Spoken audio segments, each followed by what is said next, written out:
Okay, let's get started or we're never going to finish today. If we don't start, we can't finish. Alright, so those of you who have it, have it. If you don't have it, you're in trouble. Not really. Alright, so if you don't have the working copy of it, it's going to be really hard to continue at this point. However, we're going to move forward anyway. We were adding database support to the current application, and we stopped at step number 3. Did I hear that right? No? Step number 5. Step number 5 is where we stopped. So let me just review what we were doing a little bit, because it's really hard to pick up in the middle of a tutorial, halfway in the middle of it. But we had our working restaurant program, and we added a stub for the SQLite Open Helper. And it was called Restaurant Helper. And so let's take a look at the project. We stuck restaurant. Can we keep it down a little bit? I am really low on patience today as well. Can we just? Okay, thank you. I know I don't have my thing because the things aren't charged. The microphone thingy, they're all broken. So, they're not broken. They're just not charged. Maybe because of the long weekend, people unplugged everything. Anyway, it never ceases to amaze me. So we added restauranthelper.java. And now that we have restauranthelper.java, it's going to take care of our SQLite opener and closers for our database. So we set the database to lunchlist.database. We have the version number set. We changed and we put the onCreate method, this line here, and I'm just making sure we did that actually. I'm pretty sure we did. So in the main activity.java, we added on the onCreate menu a line to create the database. And I probably stuck it on the bottom. No, I didn't. Maybe it was in the restaurant. Hold on a second. No, the restaurant. It was in the restaurant helper, excuse me. Here it is. No? Yeah, here it is right here. The onCreated, the restaurant helper creates the database for us. The database is going to be holding the information for our restaurants. We're going to take now and query the database. Well, save the information to the database, then we'll query the database, make new restaurant instances of those objects with each one of the items that's in the database as we move it out. So we're simply going to execute the SQL query here to create the restaurant table when it runs. Now we also did and filled in the onUpgrade method, but we didn't put anything in there because this is the first version of the app. In the future, if you upgraded your app, you could change the database schema and stuff to match whatever it is would be new on an update. We didn't have to remove the extraneous code because we never put it in from the previous tutorials. And to get access to the helper, we needed to create the restaurant helper data member called helper. I'm pretty sure we did that. And it was helper is going to be equal to a new helper. And this one would have been put up here into the main activity. So at the top, we created our instance right here. We did that. So we got the helper, restaurant helper, because we're going to be using these in the next step actually. And did we put the onDestroy in there? The onDestroy method is going to destroy and close. It's going to run the super onDestroy, but it's going to close the database. So we should have added this method in here as well. I would have put it on the bottom if I were writing this. And here it is. I did put it on the bottom. So on the life cycle of the app, when the app goes out of scope, we're going to close the connection to the database, releases the resource for us so it doesn't keep drawing, well, I was going to say battery, but it doesn't keep drawing processing while we're not even using the app. So it's more conservative in terms of being friendly or fair with your apps and the other apps that are running on the same device. Okay, so in step number 5, this is where we're going to pick up where we left off, I believe. So we're going to be replacing our restaurant object model and its associated array list with the database and the cursor that's representing the roster of restaurants. Now the cursor is an interesting concept. We saw this when we saw the database example we did previously in the course. This is keeping the memory that's coming from the database query. This information comes back from the query and it gets stored in this concept called a cursor. We query the cursor, we use the cursor. So instead of reading and writing directly to it, we're using this temporary memory that's representing the result set or the query or whatever we're having to do with the database. So it's going to represent the roster of the restaurants that we're going to save. So we're going to avoid adding some more logic. So this is what, excuse me, we're going to add, it involves adding some more logic to restaurant helper to aid in the process. So while as also starting to use it with the lunch list or restaurant. So we're going to add an import statement for Android content values to restaurant helper. So open up restaurant helper. And so I'm going to close this one so I'm in the right one here. And I'll follow it this way. I think I actually added this one already from last time. Well, let's just take a look here. So let's see, we're going to add an import here. So I'm going to copy this one here and put it in a restaurant helper at the top. If I don't do it, then I can do it when I add the line of code that's going to use it, but let's just put it in here anyway. So this is going to be for the content values, and I'm going to add import in front of it. And expected a semicolon at the end, so there we go. Alright, so notice I haven't used either the cursor and I haven't used content values yet either, because I'm going to make some objects. I'm going to use this functionality in the next couple lines here. Okay, so now then we're going to implement the insert on the restaurant helper.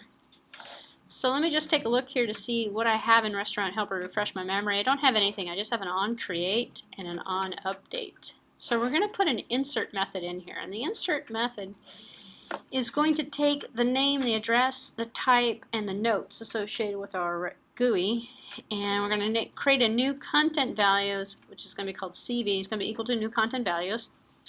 And CV we're going to put, now imagine this is going to be information that we're going to add to the database, but we're using this temporary memory, the cursor to essentially read and write to the database. So we're going to put the name, the address, the type, the notes. So we're going to get the writable database and insert the restaurants, and insert into restaurants, which is the name of the database, or excuse me, the table of the database, the name, plus we're going to get the values that were coming in from the name address. So we're going to put a row in the database that will include the values of the restaurant that was added with the GUI from our restaurant object. So go ahead and copy, and I'm making sure the whole thing got copied this time. It does. And I'm going to stick it. Right at the top, actually. It doesn't really matter where you put it, but if we put it at the top, and I'll format it. There we go. Now I have the insert method.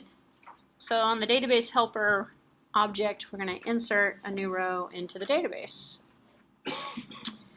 Okay, so with this code, we pour the individual pieces of the restaurant, its name, all of the values associated with it, into the content values and tell the SQL edit database to insert it into the database with the getWriteTable database method.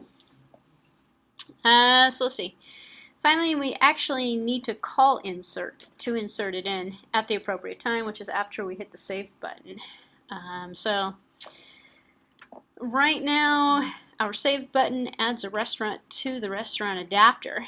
Now we need to make this data persistent, so we're going to add it to the database. So we're going to modify the onSave object, or onSave method actually, in the lunch list, well, it's called restaurant, to look like this. Well, we're adding this method down here, we're adding this call down here on the bottom, and the call at the bottom is our call to helper.insert. So I tried to select it actually. Here, actually it is working now. Oops, I got part of it, and I'm getting the rest of it not selected correctly. So what I'm going to do is take a look at my onSave. So let's go to restaurant. So this is, I'm going to save restaurant helper, and I'm going to double click and open up restaurant. And, excuse me, not restaurant, main activity. Main activity. I am looking for my onSave object here. Unclick listener. OnSave, here we go. It's this one here. This one here, we're getting the information, and then let's just take a look at this method over here. We have the switch case on the get ID. So right below here, this is interesting. Right below, I'm going to add the line. They took out the adapter. Let's see.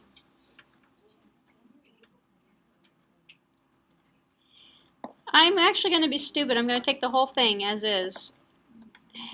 I'm going to copy the whole object here and replace the object that's in here. Might not necessarily be a good thing to do. Actually, you know what? I'm going to comment this one out. So I still have the original in here. Because it looks as though we're getting rid of the adapter. And we also got rid of, it appears that we got rid of the object too. So that's why I'm kind of concerned about that. Let's, just in case I really wanted to keep it, I'm commenting it out. And now I'm going to stick the modified version here, right above it.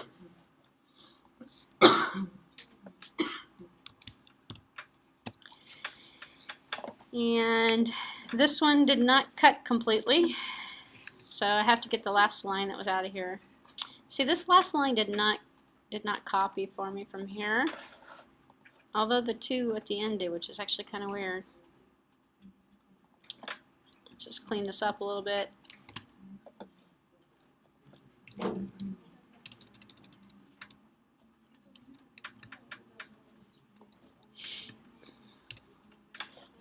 And see what other things I might be missing.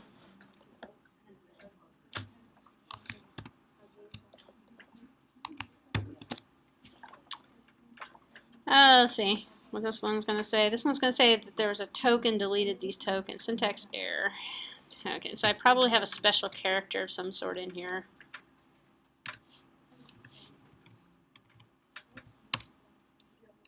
I do. The error. Oh. I don't know if I got rid of it or not. Let's just do it this way. Alright, I had an extra token that got pasted in there. I got rid of the token, so now the method appears to have pasted correctly. I got that because I cut and pasted it from this PDF file, and there was an odd little token in there. So now we get the 4 pieces of data from the respective widgets, and we call the insert method. So we're no longer creating that instance of the restaurant, which is kind of an interesting twist. So now we're going to get the list of restaurants from the database. So now we're using the GUI, and we're just reading and writing. I'm going to leave the restaurant in the project because who knows, we might use it later, but we'll just leave it alone. So to get the restaurants from the database, we have to do a query, and then we have to populate the GUI with the restaurants. So this puts restaurants back in the database. Presumably it would be useful to get back some of them that we put in. So we're going to query the database, return a cursor with the column data from each one of the restaurant tables. And then the cursor in Android is like much like the cursor in other databases, as I mentioned before. It's holding the temporary memory that comes back out of the results set. And then we can just write from the cursor. So we're going to add the following method to restaurant helper. So I'm going to copy this guy here, and I'm noticing that I'm not getting everything when I'm selecting it. So I'm going to close main activity. I should not have any error messages. Instead, I'm going to open up restaurant helper, and then right underneath the insert, I'm going to put this method here to get all. And then I'm going to notice that I've got some paste errors I have to fix. So let's see.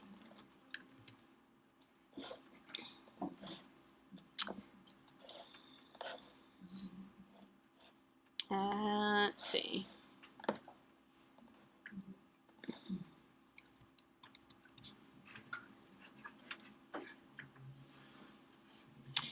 Argument raw string string. Oh, yes, the tail end of this got cut off. So after name, order by name.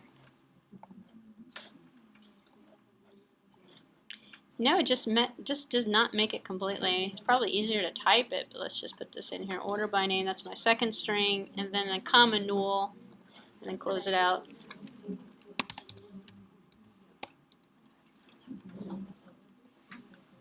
NULL, just put some lower ones in here. Oh, it is in here. Interesting. Let's just do it this way.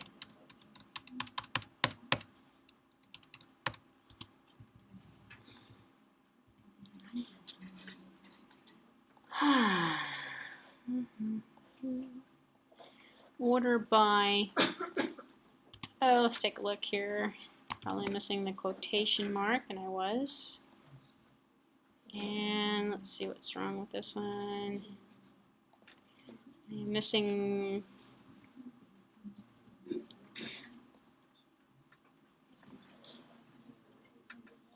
return.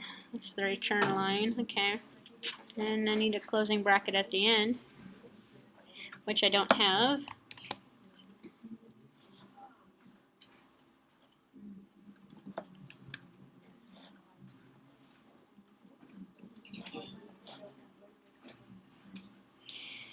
Remove argument to match raw query string, comma, string array. Alright, let's just take a look here. Yeah, I think you're right about that. Actually, it's this continuation. Notes from restaurants, order by name. So there's no comma in there either. Order by name, order by name. Wait a minute. Why do we have order by name twice? Notes from restaurants, order by name. That sounds like a good SQL query to me too. Alright, so the SQL query, if I read it, select underscore ID, name, address, type, notes from restaurants, order by name. That's what we wanted. And there's only one string in this query. That's why we have a null on the end. So, if that pasted for you, that's a lot of work to get it from this slide here, but so here we have the access to the SQL database, opening it up, reading it, and then running the raw query. The raw query is passing the query statement that I just read off a few minutes ago to the database to retrieve the names. Now we're going to need to have some way of getting the individual pieces of data out of the cursor. And to that end, we're going to create a method in the restaurant helper that will retrieve the proper columns from the cursor. So we're going to have a get name, get addressed, get type, and get notes. So let's see. I believe at the end of this there is a printout of all of the, and I just want to take a look here at the end because I'm wondering, I'm going to put this in get restaurant.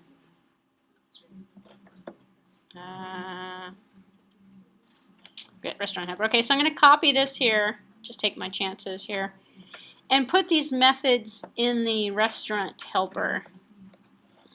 And I'm going to stick it right underneath the cursor get all. And so now I have a method to get the name, get the address, get the type, and get the notes. And it's coming from, let me see if I can fix this formatting. Oh, look, it does work. C, which is the cursor, which we put, let's see. We're passing the cursor to the methods. So it takes the cursor c.getString 1, 2, 3, and 4, which are going to be the return results when we do the select ID, name, address, type, and notes, which is our 4 items that we're pulling from the database. So when we get those 4 items, we're going to get it from the cursor by getting the elements 1, 2, 3, and 4. So hopefully that makes some sense to you. And we pass the cursor to the method, which is how we're getting the C in here. So originally I was suspecting maybe we were passing it from another method, but we're not. We're just passing it individually. Probably would have been more efficient, I think, just to have the cursor and not pass it, but get it from the cursor, but then we would have to make that a global variable. So, in any case, moving right along to step number 7, we're going to change our adapter and the wrapper. So we were using an array adapter before, and the array adapter was holding our instances of those restaurants. So of course our existing restaurant adapter extends array adapter and cannot use a cursor very effectively. So we need to change the restaurant adapter into something that can use a cursor. So we have cursor adapter that we're going to use now instead. The array adapter is holding the array list of items from it. Those were just instances of restaurant R that we created. So just a restaurant adapter creates a view for every one of the needed items in the array or the list. So cursor adapter creates a view for every one of the needed rows in the cursor. So where it says restaurant adapter extends, and right now we'll say array adapter, we want to change that one to cursor adapter. And so it says replace existing restaurant adapter implementation with this one. So let's take a look here what the differences are. And I think I could probably, let's see. If I click on the right file, restaurant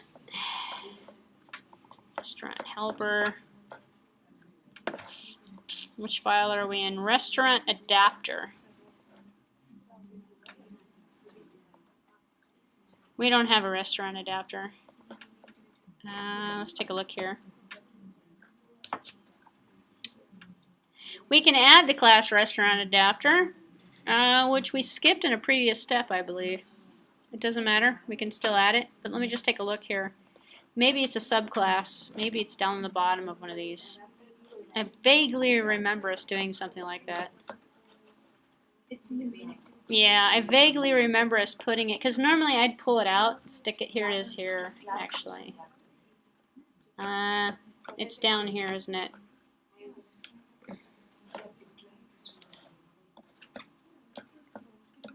Restaurant holder. This looks like what we did. Yeah, normally I'd stick it in a separate class. In fact, we could do that, and that would probably still work. But let me just take a look at the changes here.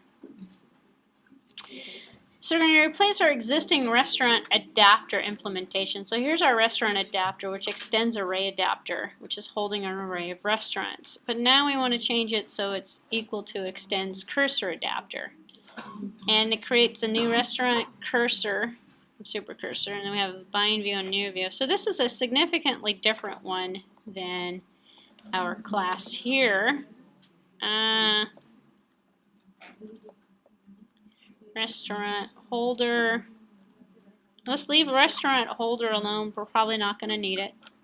So what I'm going to do is just comment out, and because I want to leave it here, our older restaurant adapter.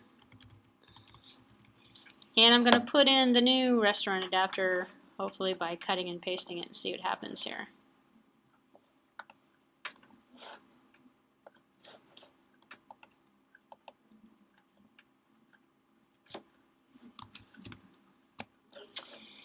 And I'm going to need to import the cursor adapter now, and cursor as well.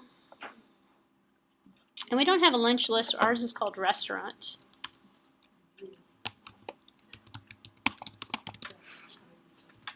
And let's add the unimplemented method.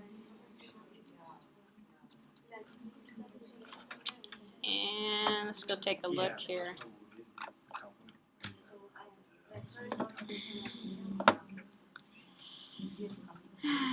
No enclosing instance of the restaurant is acceptable in the scope. Let's run this. Oh, let's just take a quick look here.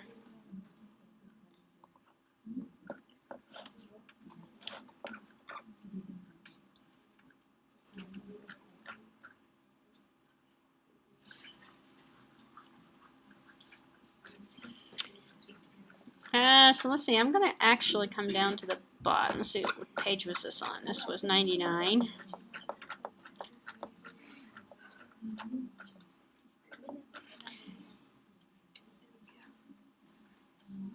So 99 has one-click view, extends cursor adapter.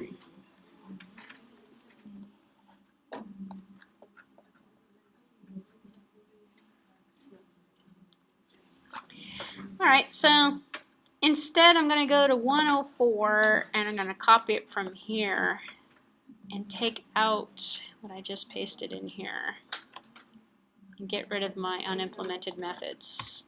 That way I don't have to implement the methods manually in the next couple of steps. I'm just going to paste it in from one unit. So I can only take the first part of it because it's the first part of it's the only part of the page 104, the entire class. You can either do one of two things. Take the entire class and replace it and put it in there, or like what I'm doing is I'm just taking the restaurant adapter part of it. So unfortunately, it's a two-group kind of pasting all the way up to static class restaurant holder. So I'm going to leave restaurant holder intact. You know what? I'm just going to replace the whole thing. I think that's just easier. So I'm just going to replace it just so I don't have to worry about it. And what I'm replacing is the main activity. Kind of dangerous. I'm not taking the package. Instead, I'm just going to take the whole thing. That way I don't have to worry about any of the previous steps. So this is main activity. Leave the package information in there. I'm going to remove everything else and I'm just going to replace it with the finished one.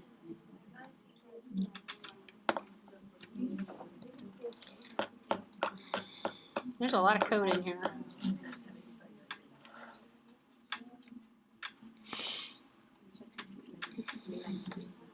Probably the long way of doing it. But then I don't have to worry about changing anything else.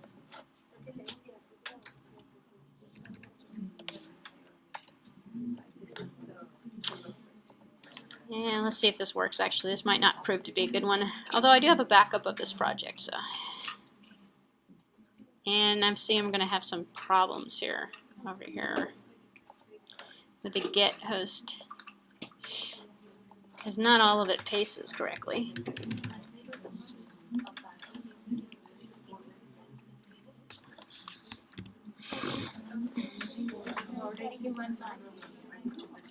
So this is going to be a problem here. Get host.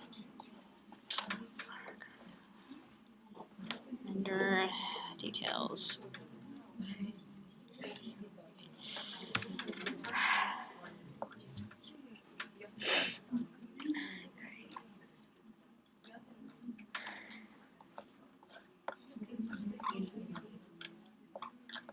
Maybe that wasn't such a good idea. Let's see. Tag 2. Where's tag 2? Here it is. Spec host.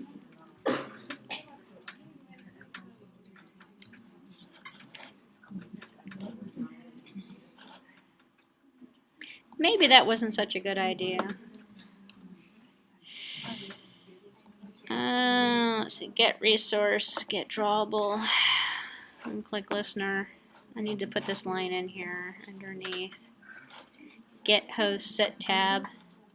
Set tab 0.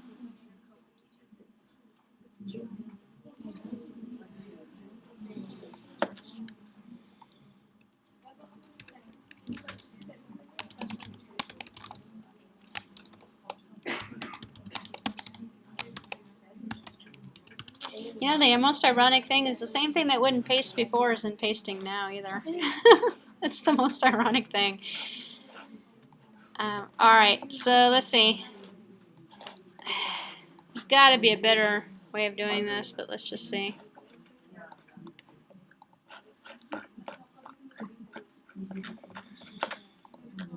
Probably going to regret that I'm doing it this way.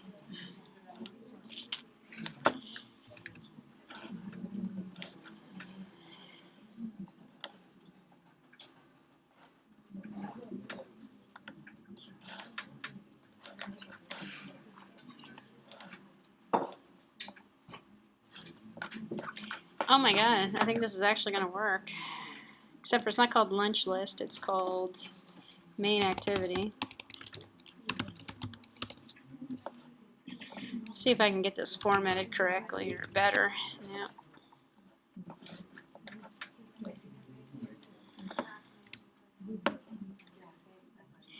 This is main underscore activity. Yeah. What's our resource file called? It is called activity underscore main.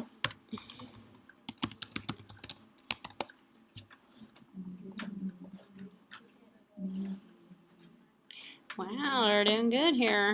Get rid of this special character in here.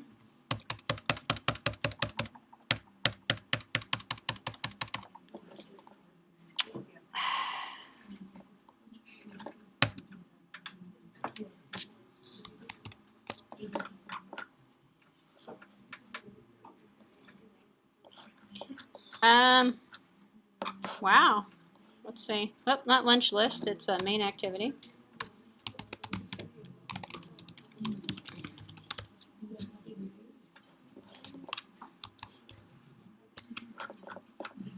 What's that command that formats it? Control Shift F. Oops, no, that did. Tab. No, what was this here?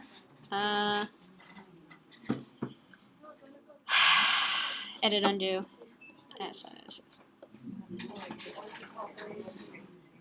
ID. Yep, there it goes. Control Shift or Command Shift? Command Shift F. No, it's not working. Well, the format looks horrid. Oh, you know why it's not working? Because I don't have these guys in here either. It was not yellow ball, green ball. It was something else. What do we call the... We called the icons for sit down, stand up. We called them 1, 2, and 3. So hold on a second. Let me just change these around. 1,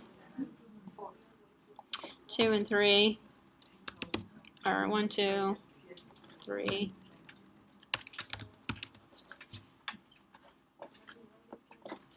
Put this one down here. Now let me try the...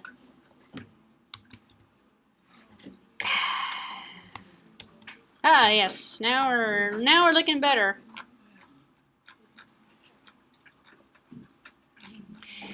I can take a moment and copy and paste this maybe into a text file if you guys want it, and give it to you. If you're still having problems, I figured it out. Let me just save it, make sure there's no errors in it. Oh, there is an error in it. Hold on one second. Let me just see what that error is. Oh, no, there's no error. Okay, so this is what I'm going to do here. I assume that most people are probably having problems getting this code in, right? Okay, good. So I'm going to take main activity. That one should work. And let me load it out there on bhacker.com real quick, and you can download it. And then you can just copy and paste it from that file instead of having to do it from the... Because I think that's the only one we're going to need to do that way. So let me pull it out this way.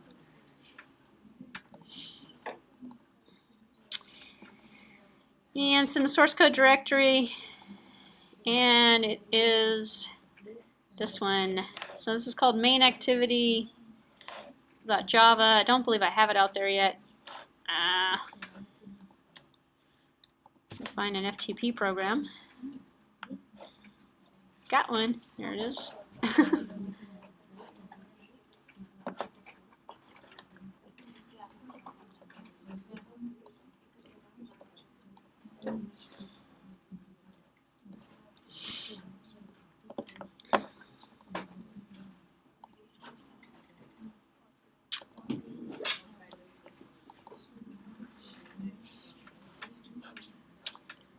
Oh, I was just there, wasn't I? Why did I close that window?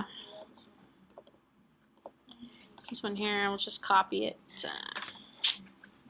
Copy, put it on the desktop, paste the item out here. That way I don't ruin the original. So it's, here actually I'm just going to rename this just in case. I'm going to call this copyme.java. Copy, C-O-P-Y, me.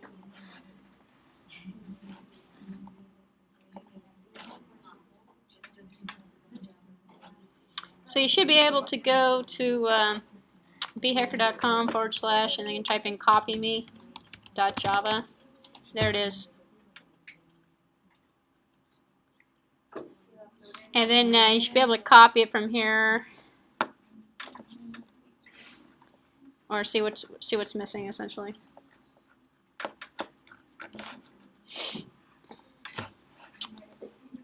Probably should just leave this out. Otherwise, if you want, here, I'll put it on this USB disk as well.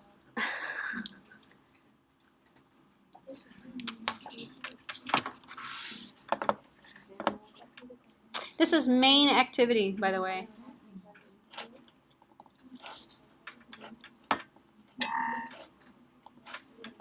Here, anybody want the disk? I just put it on the disk. Anyone want the disk? No? Okay.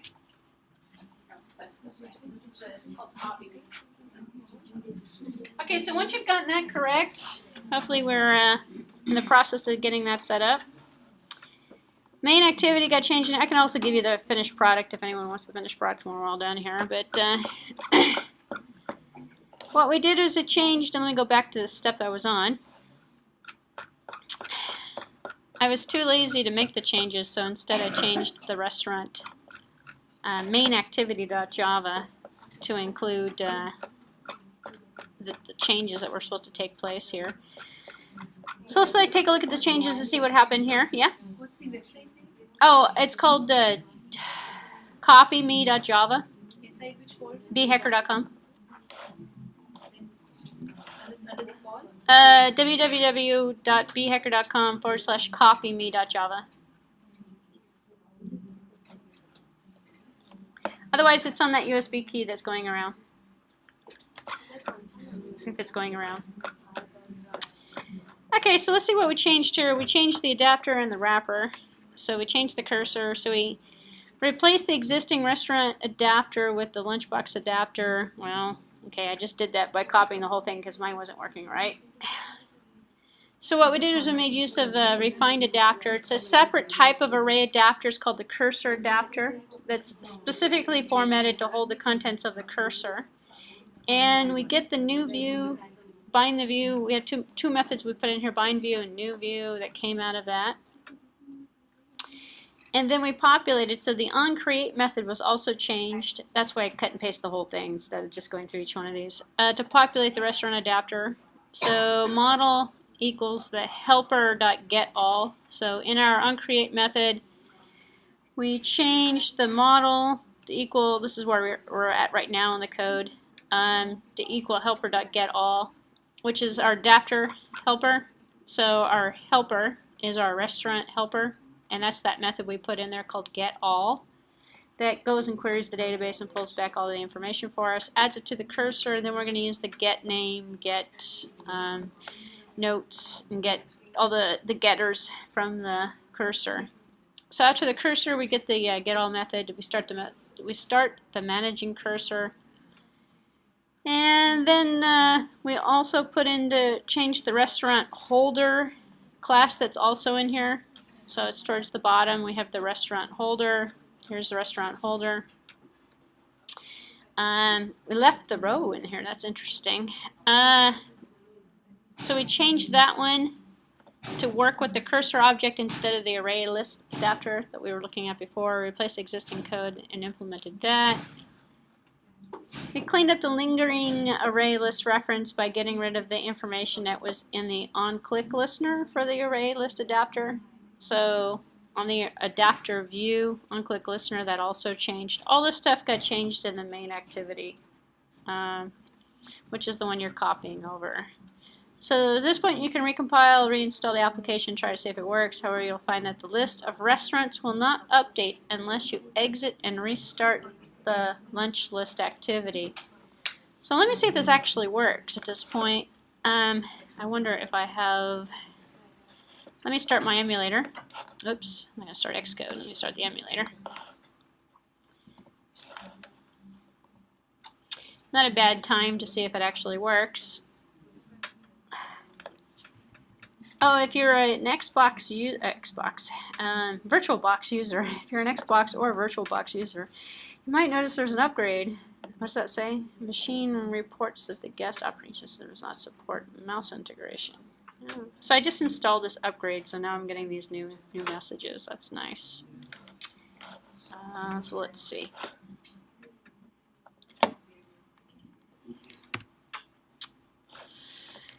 So I'm testing out to see if the upgrade to the VirtualBox is going to work, and it seems like it will.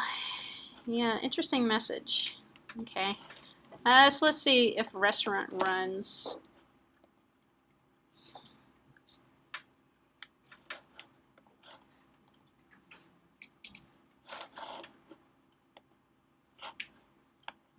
So the details, it supports mouse integration. Actually, it made things smaller for me. So for those guys who don't like your large emulator font, the newer upgrade made things smaller for me.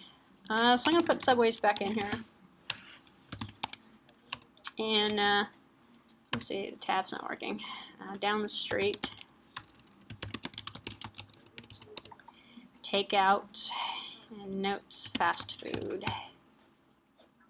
And save.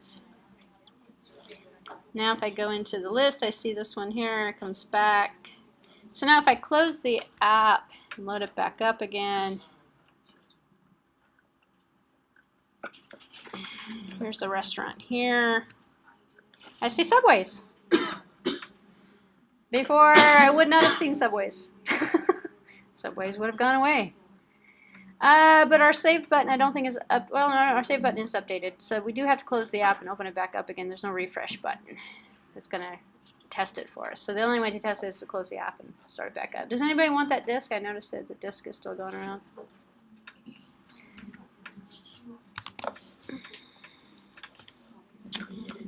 So at this point, we can refresh our list from within the app now. So at this point, we have the database created.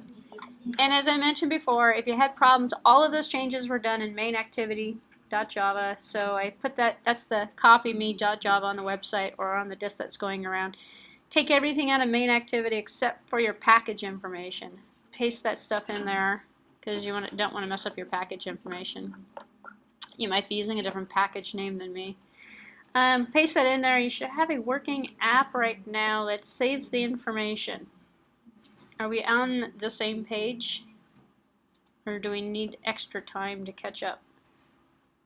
How many people want a few minutes right now? Nope. Okay, good. We'll move on. Oh, nope. Did I see his hand? Yeah? Do you want a few minutes right now? Okay, let's just give it like 5 minutes. How's that? Okay, let's push ahead. So if you don't get any part of this working, I'll post the finished project at the end, so you'll have that. Huh? You're getting errors as well? Okay, let me just pause it for one more second. Okay, so we are going to move ahead this time. Alright, so now you have a working restaurant app, the working restaurant app. You have to shut down the app and start it back up, and lo and behold, we have attendance. You want to do attendance now? It's okay. No, this is a good time. Alright, seriously, I'm going to continue now. We actually did the last part because I neglected to realize that I actually cut and paste the final product and put it in there. So we did this last step. If you just took this piece here and you had updated the adapter and changed the adapter view around, your app would not have been refreshing the screen. So there's another step that we add to this, and this is an update. So our list view updates after we do a save. Yours should be working, however, so you don't necessarily have to make any changes at this point, but something just to point out that this cursor gets updated by making a change to do a model requery. Then the requery refreshes the display. Because in the beginning we don't have an app loaded, but when we refresh the display, if I were to come back in here again and load the restaurant app, here it is. My mouse is disabled. Here we go. And if I added another one, I'll put Pizza Hut in here. And let's say Pizza Hut, and it's over the bridge. And this one is a sit down. And this says pizza on it.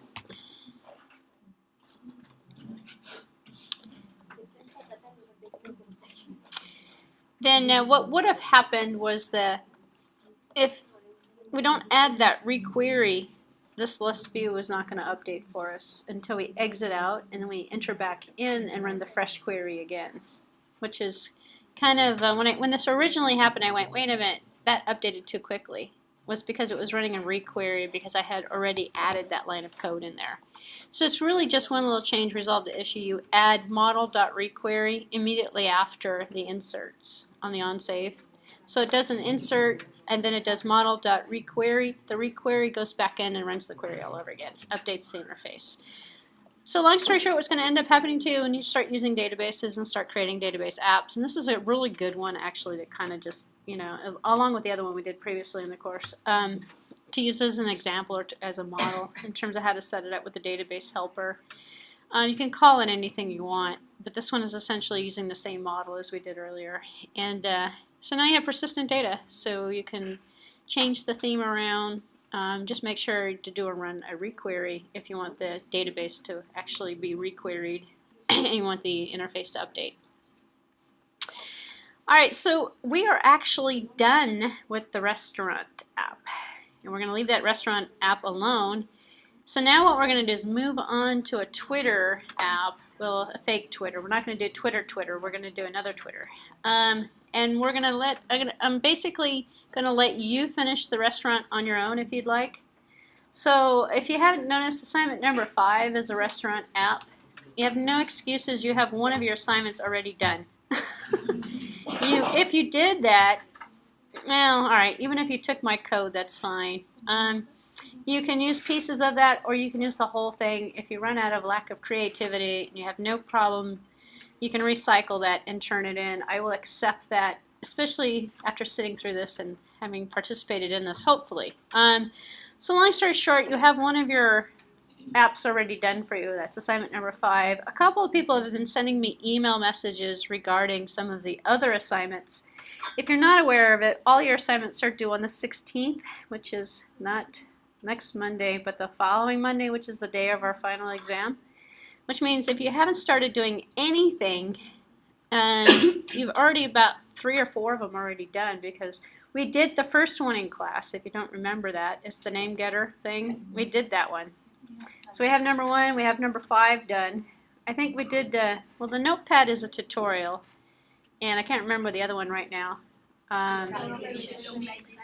Localization is a simple one, and then the other one was a calculator, tip calculator.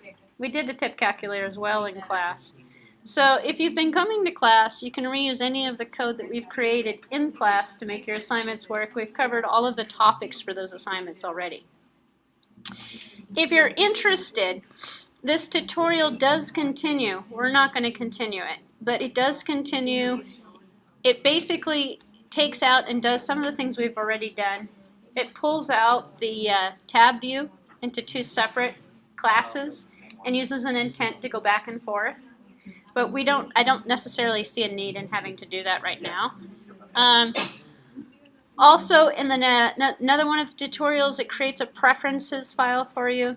We actually did that as well, where you can keep track of, I don't know, the order that the restaurants are going to be in alphabetical order, numerical order. You don't have to complete any of the rest of this if you've made it this far, because we've done all that stuff already. And then there's another one here where you're adding another menu item to the bottom of the screen to add the restaurants to go back and forth. So once you split it up from the tab view and you put it into 2 separate activities and you're calling an intent back and forth, well, then you can just call the intent from a menu button instead of from a tab button. So it's really kind of the same functionality. Nothing new gets added to this, by the way. It's just all the same stuff. All right, so in the advanced section, which is where I want to go to next, after I get out of the preferences, and I go through here, I'm going to see more preferences, and then I'm going to go further down. Eventually, I'm going to get to part 2. Here it is. Oh, no, this is turn. Oh yeah, by the way, you don't have to do any of the mapping stuff.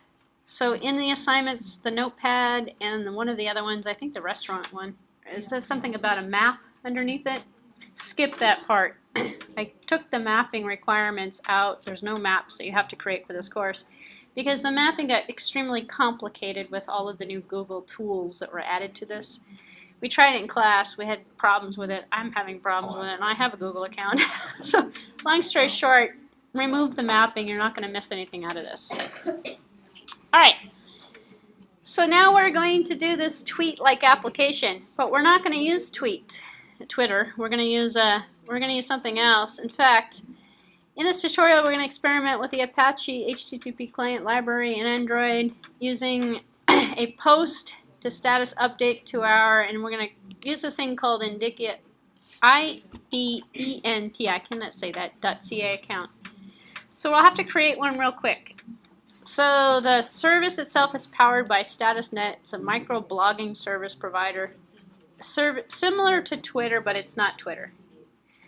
In order for me to do this for you, I'd have to actually create a Twitter account. I'm anti-social media and anti-Twitter, so I'm not going to create a Twitter account. Instead, I'm going to create a bogus one of these accounts. So the book profile's a Twitter account. However, Twitter is with authentication model. It's good only for Twitter. It's a bit too complicated, for most people to do it. So anyway, the first thing we're going to do is we're going to set up an account. So let's see. Step by step here. Set up an identi.ca account. So if you click on the link here, or if you go to HTTPS, and here, let me zoom in a little bit here. We're going to go to this URL here. Otherwise, if you're looking at the downloaded PDF file and you're on that, the link works, and the link takes you to this site here, identi.ca.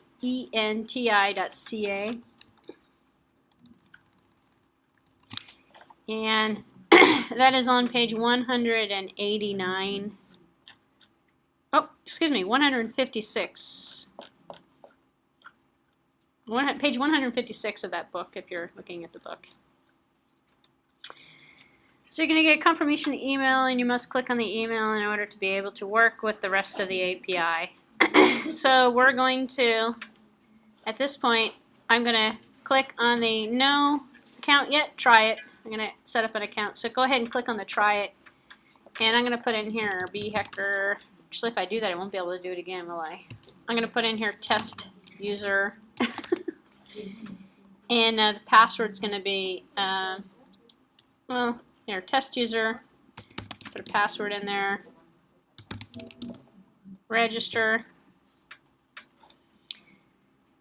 Remember my password. Password must be 8 characters or more. Let's see. Password. Let's just do it this way.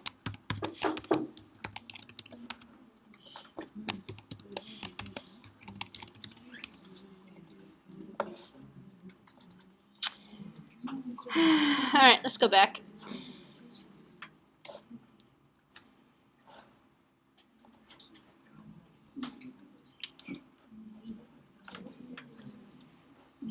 Nickname.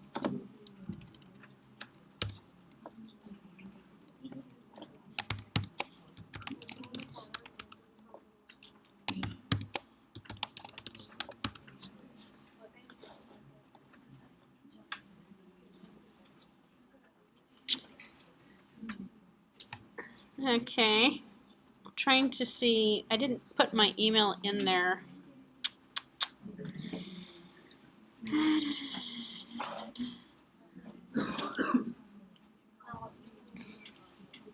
Modify your profile. I didn't actually have to do an email. They may have taken the email requirement out. So instead, what I'm going to do is log out and log back in and see if my account actually works. I'm actually test you.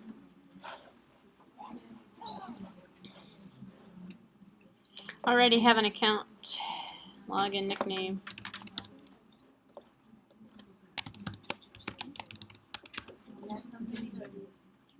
So my account worked without any email authorization. So, in fact, if you want to do the tutorial with test you, we can do it with that. You just can't test anything. So, all right. So here's what we're going to do now. We're going to create an interface to this. So we signed up for this account. We're going to use Eclipse and the Android tools to connect to this account from our phone, which would be using an HTTP protocol. Just like we go to the internet, we downloaded, actually at one point we downloaded an image earlier in the course. We put a web view in there, and we downloaded a website. I believe we also took, maybe we did this, I don't know, but there was also another tutorial that parsed something from the internet as well. Long story short, it's another one of these internet applications. So we're going to create a stub application and activity. So we're going to use Eclipse. We're going to create a new project. Make a new project named Patchy. Well, I'm just going to call mine, well, I'll call it Patchy with a sub. So AP will, I'm not going to use this sub activity name, generate class. Just create a new project. So I'm going to go into Eclipse. I'm going to close out my restaurant because my restaurant's done. Close my restaurant. and go File, New, Android Application Project, and I'll call mine Patchy, why not? Blank activity, and main activity.java is going to be my class. So I have my new activity, my new project created, because this does not use the restaurant app. And you see, this is kind of an old book, as I was mentioning before, so a lot of the stuff's been automated already. So this is what our main activity looks like. You've seen that before, hopefully. So now we're going to create a layout. So you need to create a layout file that is going to be used for the rest of the username. So a field for your Identica username, which I created as TestU. A field for your password, so you can log in. And you need to use as much of this rest of the API as possible. And a multi-line field for the status update you want to publish, and a send button, so it will send the status. So here's the template. I'm just going to use main activity, or activity_main.xml. So I'm going to take and just copy this. Here's a sample layout containing, looks a detailed form from, it's the same thing as we took from the lunch list, so let's just do it this way.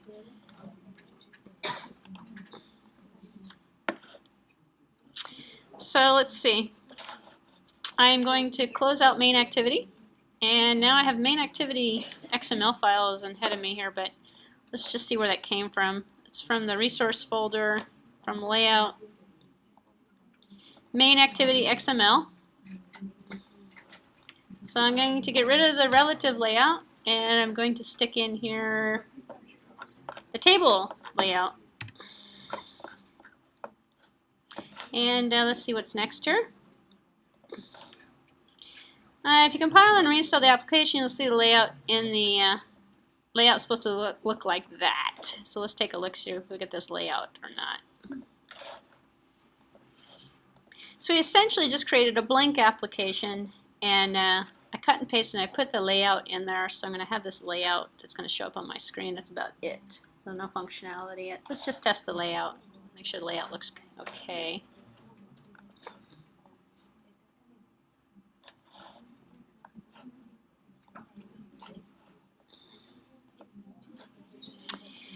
And here's my username, my password, and my status with a send button. Now, as the notes were saying, this is the same layout we used for the restaurant app, so it might look the same. So what we're going to do is we're going to put that account you just acquired, I called it TestU, and I put a password in there. So we're going to do that. We're going to log in the account, post a status, and use the send button to do it for us automatically. So what we're really doing is a web interface without a web interface, without a web view, actually, which is why I sort of like this application. All right, so going back to the tutorial here, we have that, looks pretty good to me, the initial layout. It's in landscape mode, mine's in landscape mode as well, so mine looks pretty good. So now we're going to have to put a listener for the send actions. So we need to get control of the user clicks on the send button. We've done click listeners before. It involves finding a send button in our layout and then attaching a listener to it. So replace the stock implementation of Patchy to the following. Ours is called main activity. I'm just going to take the center guts of the main activity class, which is going to be creating an on-click listener for us with the find ID by send, find ID by r.id send. So I'm going to go into the activity here, open up main activity, get rid of the guts, and replace the guts with these guts, new guts. Format the guts. Then my interface is called activity_main, so I'm changing this one here to activity_main. And I'm going to have to add the include for the button, or import for the button, and also the import for view. And so now I have a, pretty decent way of assigning a local variable called send to the button. And the button, if you use the ID we just cut and pasted from the tutorial, we have the layout set, the send button called send. And we're sending an on-click listener to send.onClick listener on send. On send is we're gonna fill in next. What's gonna happen? Well, this is gonna be the heart of the application. So we built a local interface. We're going to populate with some information. Then we're going to go out to this website where this account is and do some stuff out there. So what are we going to do next? We're going to make the status post request. So with all that done, you can actually invoke I can't say that word directly. This is what the tedious, but for a few reasons, somewhat tedious. Well, requires HTTP basic concepts or authentication to pass over to the username and password rather than embedding them in various different ways, say HTTP post requests. So it doesn't handle HTTP authentication very well, so we're going to do it the manual way. So what are we going to do here? We're going to need to pass all of the information from the screen over to the website. So we find a suitable base64 encoder, which is from public domain 1 here. So put the base64 class into your project, and it's going to be called, actually if we click here, we can download the base64 encoder class.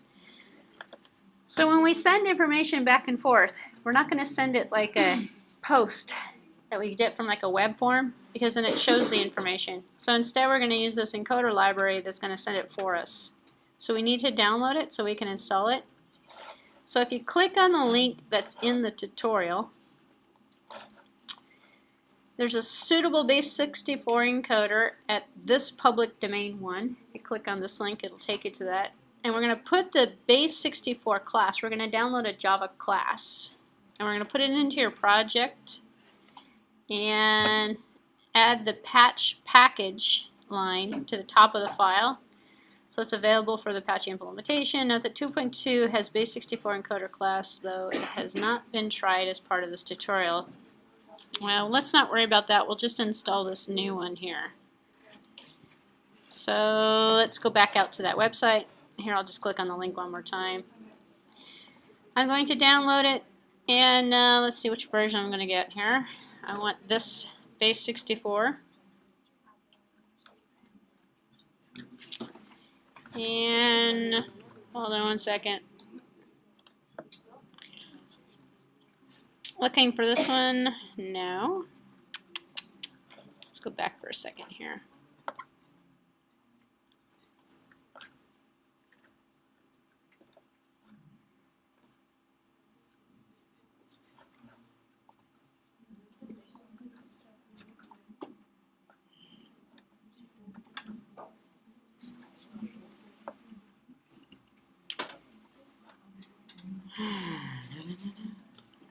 Let's take, okay, I'm going to get the base64 version 2.3.7.zip. It's the one I'm going to do. And it's going to start, there it is. So I'm going to save it to my desktop. In a few minutes, I will make it available for those people who can't figure out how to download it.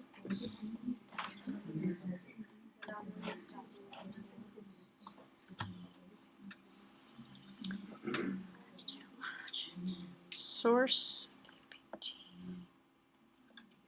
tutorial 2. Okay, so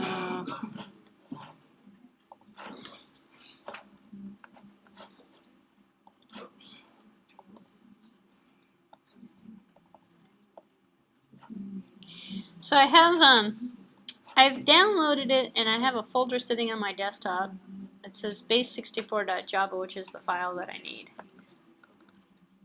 And I'm going to leave the API folder alone. Let's just take a look here real quick.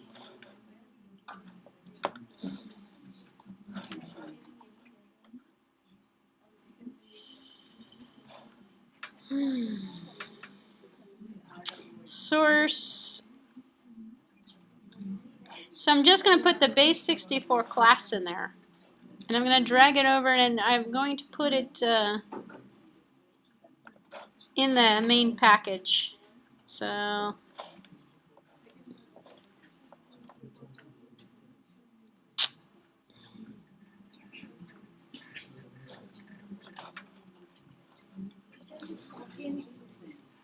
you won't copy and paste? Did you say yes or no? Yes. Copy. Paste. Oh, look at that, it does work. But I'm going to have a problem. Let's see what the problem is. Get rid of this here.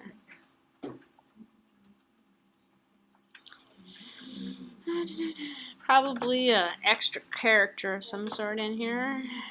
Why is the whole thing commented out? Oh, you know why? It's all in Java. No. Oh, no, here we go.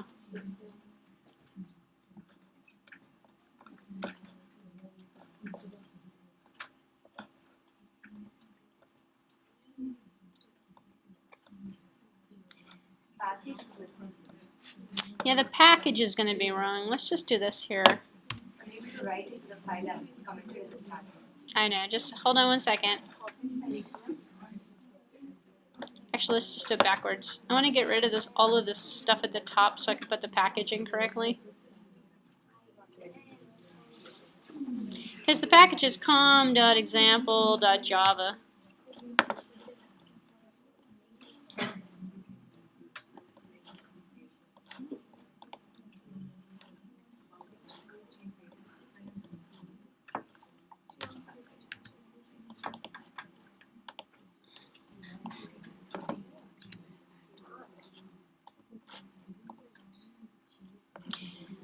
Alright, so for those of you who did not catch on to what I just did a few seconds ago, I copied it in, but the package isn't set correctly, so I refixed the package. So at the beginning of this file here, unfortunately, I couldn't deal with all those comments in the beginning, so I removed all the comments that were at the top of this file, and I just put in the package here. So my package matches the right package. Otherwise, don't put it in this package if you don't want it to reflect the right package. So I added my package name, and I just copied it out of laziness out of main activity.java. So now that I have this library in here, I can use calls from the library in my source code to basically this base64 is going to give me the ability to send and receive the information and encrypt it as I send it. So let's take a look here. So you put the base64 class into your project, and then you're going to add the matching package line to the top of the file. That's what I just did. So make sure you put the package line at the top. So it's available to your Apache implementation. And noting that 2.2 has this one, this is an old tutorial, I wouldn't rely on it. Some people are also using a 4-point-something package, project type. So this should work with anything. Next, your existing package implementation, replace it with the following. We're going to have an object JSON object, JObject. So let's just take a look here. I know this is kind of dangerous, but I am going to replace the whole thing with the following because I don't feel like typing. We got a bunch of new imports to put in. We're importing Apache HTTP protocol. What we're going to do is use our app sort of like a web browser. So we have added the base64 encryption so we can actually have access to the methods that we're going to use to send and receive the data using a base64 technique, which is nothing more than a protocol for sending and receiving data. Which there's a utility called JSON that's built on top of that actually, and there's a JSON utility actually in this book as well, a very old one. Now it's a little bit different. There's another object. You notice this one's actually using a JSON object, which is interesting. What does JSON allow you to do? If you Google JSON, you'll find all about it. But it allows you to send and receive data to internet sources. So you can update databases, you can post images, you can send and receive names and passwords like what we're going to do in a few minutes, back and forth to internet sources, all using HTTP protocol.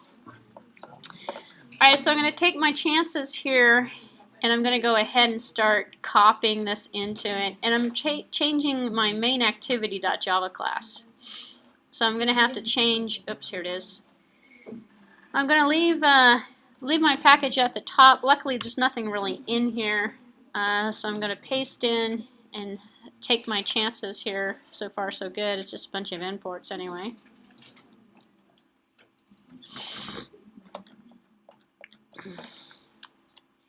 And then if I have major problems with this and I have to fix a lot, then I will make it available for you guys to copy and paste as well. But let's just see what happens real quick here.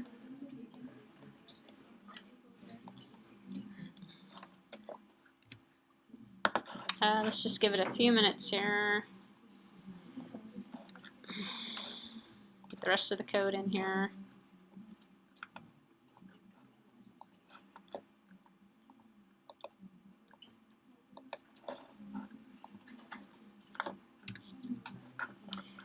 Okay, so my class is called main activity. It's not called Patchy, so I'm going to change this here to main activity. And let's just take a look here. JSON object's going to be a problem.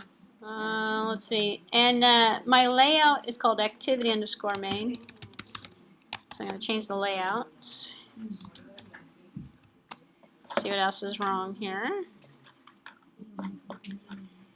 And my pressing on the red button, but I'm not seeing anything show up here. No OS for the wicked here. Let's see.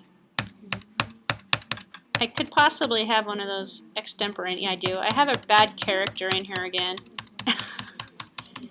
So let me get rid of this bad character as much as I can. You know, I haven't been able to get rid of the bad character. Let's just do it this way. Bad character. Oh, I got rid of the bad character. Cut the bad character out of there. Ah, I got rid of it. Okay, very good. Now let's apply a little control. There we go. A little formatting. Alright, so I took the code that was from the text and I cut and I put it in here. And the text is going to explain everything here. But in the meantime, before I continue, does anyone want this? It should have, mine actually just pasted quite well. There was a little character towards the top of my imports, and you have to do it like 3 times in order to get everything sequentially, in order to cut everything in there. Yes? Could you go back to your basic before, real quick, and show how you put your package? Yes, I can do that. So I'm pulling somebody else's code in, and I'm putting, this is actually not a bad thing to do anyway. I'm pulling somebody else's code in. It's a third-party library that I'm going to store in here. What I did is I dragged it. Actually, I couldn't drag it. I had to copy and paste it. In the past, I was able to drag it. I double-clicked on the file, opened it up. I got rid of all that stuff at the top because I didn't like it. I went over to main activity, and I just copied the package name from the top, and I pasted it in front of the top here. So my package was put at the top, and then I have the public class base64 that was added in there. That's it? Yep, that's all I did. Now, you can find and you can do the same thing with .class files. If you do that, you're going to put it into the package, and you're going to put the .class file in your Java directory somewhere. Otherwise, this is a different way of doing it. This is just taking the source. The source is good because then the source, you can update the source. It's not stuck in a .class file. And so your project itself can be updated a little bit easier. So, are we good to this point?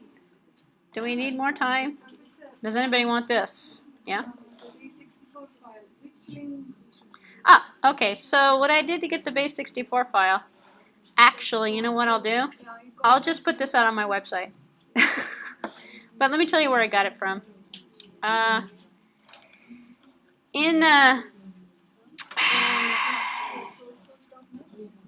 It's sourceforge.net, projects, iHarder, question. Well, it's, oops, didn't mean to do that. This is the link here. Actually, let's just do it this way. Oops, that's not what I wanted. Wait a minute, that's not what I wanted either. Hold on. That's what I wanted. Well, now I messed up the link. Hold on 1 second. Let's see. I got there by traversing through and looking for, from the main link, if you click, I'll just do it again here. If you click on download now, and if you download now, it takes you to this website here, iHarder.net. If you look at the bottom, it says base64. I clicked on base64, and then I clicked on 2.3, which is how I got to here. and then I clicked on this one here. So I have 2.3.7, which is the latest one over here. I looked at it, it says 166. There's a little few more downloads. It means that most people are downloading this one. So that's why I picked this one. Sometimes if you come in here and you see the older versions are downloaded more often, usually it's because the newer one has a problem. So this is the one I downloaded. Anybody want this file? You can't download this? I'm just kidding. Here, this one I will remove actually because it's open source. So here what I'll do is I'll put this on the disk for you. So let me pause this for a second. So the next part of this is easy breezy because we've already done most of the work. We just have to have the send button do something. All right. So we copied and pasted and we put the base64 in there. We upgraded and changed the main activity to take and create a button reference. And so we have an on-click listener that we put on the button. And when we click on the on-click listener on the button, it's going to essentially run some code for us. We've got some methods in here that we added to update the status and to get credentials. So the code here is actually kind of, we cut and pasted and stuck this in here, but it's actually kind of interesting. We're doing a lot in terms of using that base64. We're using a lot of the built-in functionality to get and receive bytes. So we're going to get the text for the password and the name. We're going to encode it with base64.encode bytes for the name and the password. So we're using this, by the way, so that we can send and receive safely over the internet. We're encoding base64, encoding it as an HTTP protocol request to send and receive data from our app to a website, which is why we're doing it this way. So we have a method in here that says update status, and the update status is going to go to the URL and it's going to be running, this URL is going to update.json, which is a built-in JSON library. As I mentioned before, we're going to use JSON for this. And the library is actually at this particular website, and it's used to for this basic purpose, so that you can write apps. It's an API already uploaded, already there on the internet, so you have to have an internet connection in order to use this. But you're going to go out here to this URL, you're going to run update.json, which is going to take your information in your base, and it's compatible with base64, which is why we have to do it this way. We just can't send it text. It's not going to work. We're going to send the information in there, and then we're going to do a post, add header. We're going to add authorization in terms of the information that we're going to send along with basic authorization, get credentials so that we can update from a valid host. We're going to, what are we going to do? We're just going to send the name and the password to log into this account we just created, and then we're going to post a status message, a text message, which is like Twitter, posting a status message. And the form, we're going to add to it the status S, which is the text that we're going to put in the status field. And then we're going to post the entry. And then we're going to catch any exception that might occur by using a catch throw T. And then we're going to have another method that's going to update the title, the message, positive button for OK, and then show the message. And then the on-click listener is going to do nothing more than show this updated status. So here we set up the default HTTP client instance, and we're using the Apache HTTP client engine, which is built in automatically with this API. We're getting access to the edit text widgets from the layout. The edit text widgets are going to hold the name and the password we're going to put in there. And then on the send button, we're going to call the update status. And in the update status, we create the HTTP post, which I just went through a few seconds ago there. Represents the request, fills in the authorization credentials, sets everything up, makes the whole thing valid through HTTP post. We execute it, we parse it, and the response is a JSON object comes through because we're using a JSON update object that's going to create the object for us from the website. So if things work at the present, we do nothing to update the activity. If the exception is raised, we log into the Android log and raise an alert dialog. So we need to add the internet permission to the Android manifest in order to make any of this work. So in our Android manifest, we're going to add the internet permission, which is right here, uses permission Android Android permission internet. I'm just going to take and copy this line here and put it above, I'll put it below the version number in there. So let's see.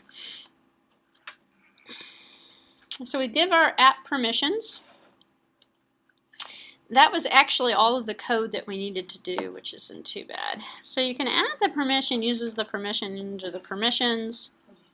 Or I'm actually going to do it this way and then check it. So underneath the version right here, I'm just going to paste that in there. It says uses the Android permissions the internet. So if we tell the manifest that we can use the internet, I pasted it, put it into the XML, I click on permissions, I see the permissions was added correctly, which I said I was going to double check it. So if we don't give it permissions, it won't be able to go out to the internet to do anything, which is our button, which is going to do. So let's take a look here. So if we compile and reinstall the application, we should now be able to update the status by filling in the fields and clicking on the send button. So we're going to notice that we're making this HTTP request on the main application thread, which is what we're doing here. Not good practice. It can freeze the user interface. So if the request takes too long, Android will display a dreaded application not responding dialog box. So if we don't have internet access, we're going to freeze the interface or get application not responding. Address this problem in the next tutorial. We're not going to do the next tutorial, but the next tutorial would spawn a thread. So if you take a more advanced, this is the beginning Android course. If IT were to offer a more advanced one, we would do client-server distributed and internet programming, which is definitely an entire class in itself, and we'd actually spawn new threads. But that's equivalent to taking a Unix course and learning how to do thread programming, which I can't really show you, especially in the next week or so. But if you follow through the tutorial, you'll get a brief introduction to it. Earlier on, we skipped one that did threads as well. So what we can do is, remember from the beginning of the course, I said that each Android app runs its own Dalvik kernel, kind of like a JVM. We just create a new thread, creates a new JVM for us. The new JVM, we have two apps running in one, which means our current interface is going to spawn a thread, fork a thread, run the request on the thread. That can take as long as it needs to. Our interface isn't frozen. So we just don't see the frozenness if we get frozenness. So it's not such a good idea to do it this way, because this way what we're having to do is basically what we're looking at is a waiting. Who's going to wait? Who's going to wait? And plus we're not going to know exactly what's going to go on until we go out to the internet and check it. So if we have a thread, we can have a status from the thread. The thread can be created. The request can be spawned. When that's all done and finished up, the thread can go away. It can send back to the calling thread that it ended correctly. And then we can have a status of post made come back correctly for us. So we don't actually have that in here. So if you work in a facility that requires a proxy server, your emulator may be unhappy. You might have devices operating on the Wi-Fi behind the proxy. You may need to add the following snippet of code to work past that, adjusting the parameters to suit your office settings. And this is a property for getting and putting in the proxy for 8800. We're not going to actually have that problem, I don't think, but let me just see here. Let's just run it and see what happens, actually. If we all run it and we have bad internet access, we're going to have a poorly running program. But now that we've added the internet access, let's just take a look here. Our app should come up, which it does, and my username was, was it test you? The capital T? I did test you. Okay, good. What was my password? I think I remember my password, actually. And my message here. This is from the Android class. Send. HTTP response. Oh, I do have a proxy problem. I have a proxy problem. Okay. So let's see. We have a proxy problem. If I try this at home, it will probably work just fine. But because we're behind a firewall, we're going to have a problem. So let's see. I'm not going to mess with this. It's probably not going to work with the amount of security that we have here. And I was afraid that might actually happen. So when you get home, try it be outside of, try it from, not, if you're in a company environment, like we're in a shared host environment with many firewalls and many layers of security. This is violating all of the security.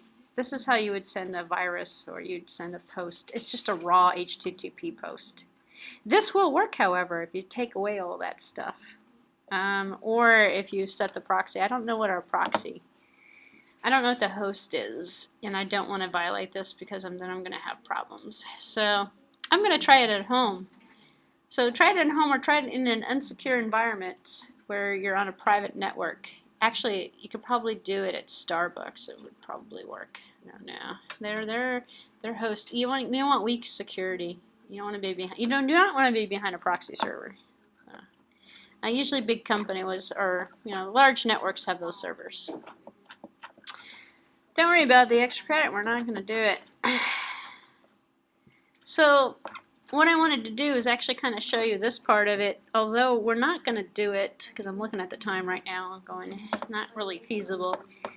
So what we end up with is kind of the conclusion of the tutorials that I want to run from this particular source, which were more interesting ones, yet they're kind of harder to work with than some of the ones we did earlier, more advanced ones.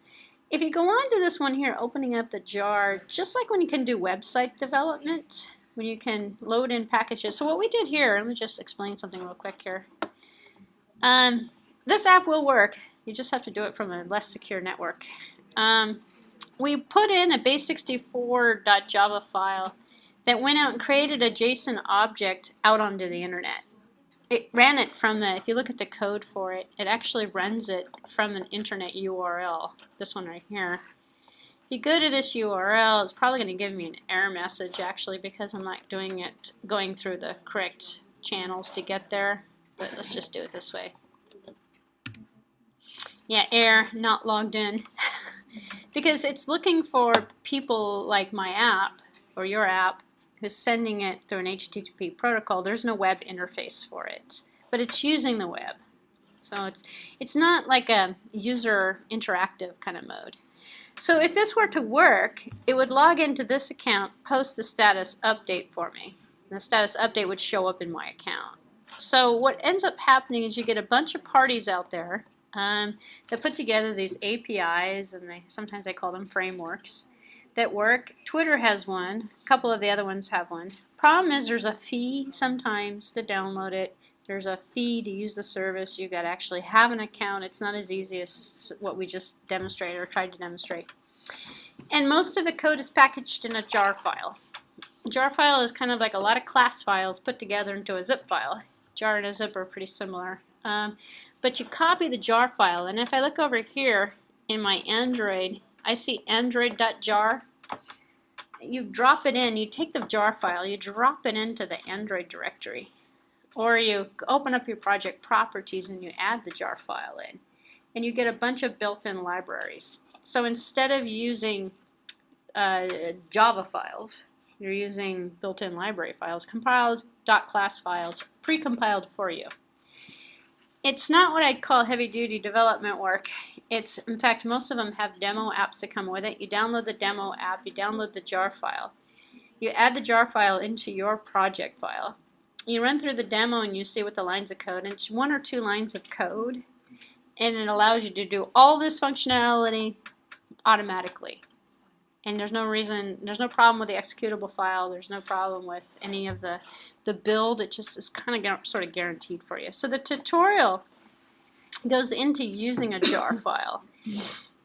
And the jar file you're going to download, if you do it, and you can totally do this on your own actually, is replaces your HTTP client, which is kind of like the base64 technique we did with a JTwitter, which is a API that works with Android. And it works with, and you can follow along, and as long you just download, in fact if I click on the link here, now I download JTwitter, .jar, and it pretty much automates the whole thing and does it easier for us. We don't actually have as much functional control over it, where the last one we were able to put a username and a password in there and send it, and we can actually do stuff manually. This we run API calls on a pre-built library, send, receive, make a new instance, stuff like that. And this one's using the source code for this is from a common, it's open source, it's Commonware website. This is a pretty easy tutorial to kind of work with, but really the only learning objective you're getting out of this, and this isn't going to run either, not behind that firewall. It's going to give us you have to set up another account with another service provider. You have a username, you have a password. Actually, this is using the same service provider. It's just going to use the jar instead of the base64 file. But really, the only difference is dragging that jar file in, opening it up, using it that way, which is the same way we're doing with Android, actually, because it's android.jar. But if you want to run through it, it pretty much creates the same app we just created, but it uses the jar file instead of the base64 file. And we're going to have the same problem running it. So, and then the rest of the tutorials that follow in this book, if you're interested, is listening to your friends, again, looking at the same server, posting messages, getting messages, putting comments out on other people's messages.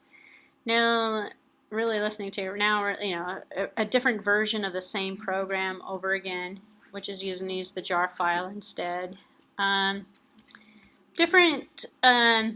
It's all in the same theme, and it's just different modifications to it to actually show, as an example, showing the posts in the app, getting it from it, exchanging it. So if you're into that type of development, not a bad resource to look at. However, the world uses Twitter, so you're better off downloading the Twitter API. Problem is, it's more difficult than the mapping API. If you thought the mapping was a challenge, and if you take the iPhone class and you see that, it's a cinch. In 2 lines of code, you can do a Twitter application in iOS. In 5 days and thousands of lines of codes and millions of dollars spent trying to access Google and signing up for a Google account, yada yada, and then pulling your hair out and going and getting implants for your hair that you just pulled out.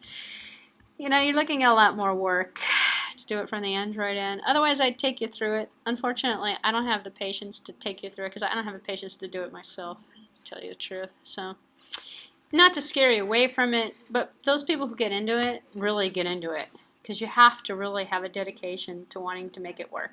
The mapping stuff, the Twitter stuff, the Google Cloud stuff. Google Cloud is a little bit easier, but you're just dragging jar files and you're sticking them in there, or you're downloading what we did with that base64 file, which is the reason why I wanted to do that, was just to show you. You just download it, you put it in, you get the functionality. And you're just making instances of those objects and running the methods on the pre-given functionality.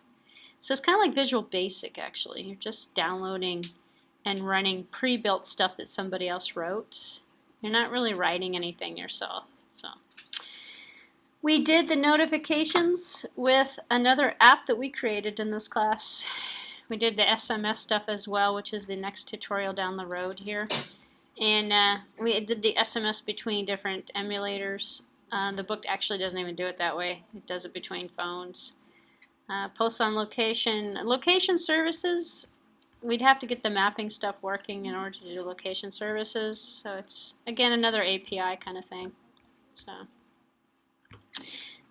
you can, obviously, after the course ends, or in the future, you can definitely go through the rest of this book. Actually, I would almost recommend getting a more current book, though, because this mapping features are old and they're not going to work. And the notifications are old and they're not going to work either. So, and the location services are all brand new, way past the making of this book. This book, again, is based on an older API. The basic restaurant stuff was pretty good, though. That stuff still works. And I was hoping that the posting app would work, but it didn't. But it probably will work at home if you take it home and run it from home. So Browsing at other points, this is simple web browser utility. We've done that already as well. So, see, with the web view, remember the web view, the posted website. So, we've done something very equivalent to the rest of the stuff in here as well. So you don't necessarily have to look at it unless you have an interest. So, all right. So next week, I'll find something really fun for us to do, actually, on a different theme completely. But in the meantime, I highly recommend you don't wait until next week to upload your finished apps. You have 6 of them to do, if you remember this right. You have 6 assignments, plus the following week we have the final exam. So I take this week and next week and make sure you have everything turned in before the 16th. If you wait until the 16th, the EMS will go down. Actually, the EMS might even be running buggy right now. I hate to scare you like that, but usually the week of the last week of class, everybody is uploading everything, and the system can't handle the bandwidth, just like the wireless can't handle the bandwidth. And it just goes down, and it's just frustrating. So the sooner you get stuff in, the better. So, questions, comments, or concerns? Then next week I will also sort of give you a rundown of I'll have the exam with me next week. So next week I will also, kind of give you some hints about what to look at. The basic app development stuff is what you're going to be tested on. So, but we'll have a mini little review next week as well. Next Monday is our last class meeting before the final. So it's pretty much wrap-up day next week. Questions, comments, concerns, problems, issues? All right, if you want a copy of this app, I'll give it to you. Actually, I'll put it up with the uploaded video. So I'll zip up this one. Huh? And the finished restaurant app I'll put up as well. So I'll put them both up there. But make sure you do your own restaurant app if you're going to do it for the assignment. You've already turned it in. That's a good thing.